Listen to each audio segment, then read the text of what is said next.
নমস্কাৰ বন্ধু বান্ধৱীসকল, অসমৰ লগতে ভাৰতবৰ্ষৰ বিভিন্ন প্ৰান্তৰ পৰা খবৰসমূহ চাই থকাৰ বাবে ধন্যবাদ। আপুনি যদি আমাৰ ইউটিউব চেনেল নতুন হয়, চেনেলটো ছাবস্ক্ৰাইব কৰি ভিডিঅ'টো লাইক কৰি দিব। অতি আমাৰ গুৰুত্বপূৰ্ণ প্ৰথমটো খবৰ হৈছে পঞ্চম পৰ্যায়ৰ ভোটগ্ৰহণ সম্পন্ন। 5 বজালৈকে মাত্ৰ 56.68% ভোটগ্ৰহণ প্ৰক্ৰিয়া আৰম্ভ হৈছে। দেশৰ 8খন ৰাজ্যৰ 49টা সমষ্টিত অনুষ্ঠিত হৈছে পঞ্চম পৰ্যায়ৰ ভোটগ্ৰহণ পৰ্ব। নিৰ্বাচন উপলক্ষে আয়োগৰ প্ৰকাশ কৰা তথ্য অনুসৰি 8 ৰাজ্যৰ ভোটদানৰ হাৰ উল্লেখ কৰা হ'ল। সন্ধিয়া 5 বজালৈকে প্ৰকাশ কৰা তথ্য মতে ভোটৰ হাৰ হৈছে 56.68%, বিহাৰত 52.35%, জম্মু কাশ্মীৰৰ 54.21% ভোটগ্ৰহণ হৈছে। ঝাৰখণ্ড 61.90%, লাডাখ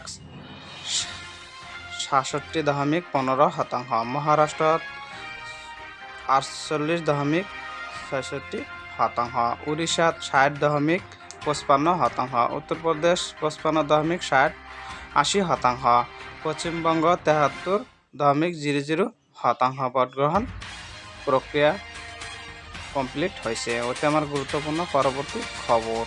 ইৰাণৰ ৰাষ্ট্ৰপতিৰ মৃত্যুত ভাৰতত শোক। কাইলৈ অৰ্ধনমিত হৈ থাকিব ভাৰতৰ ৰাষ্ট্ৰীয় পতাকা। অতি আমাৰ গুৰুত্বপূৰ্ণ পৰৱৰ্তী খবৰটো হৈছে ছত্তীশগড়ত দেশ কঁপাই যোৱা ভয়ংকৰ পথ দুৰ্ঘটনা। ধক খাবলৈ পিক আপ বাহন বাগৰি 17 জনৰ মৃত্যু।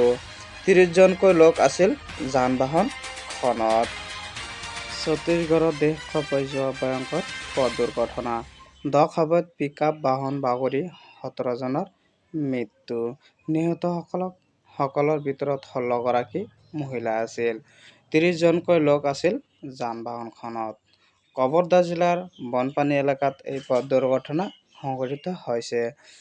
আহতসকলক স্থানীয় হাস্পতালত ভৰ্তি কৰোৱা হৈছে। এখন গাঁৱৰে আছিল আটাইকেইজন লোক।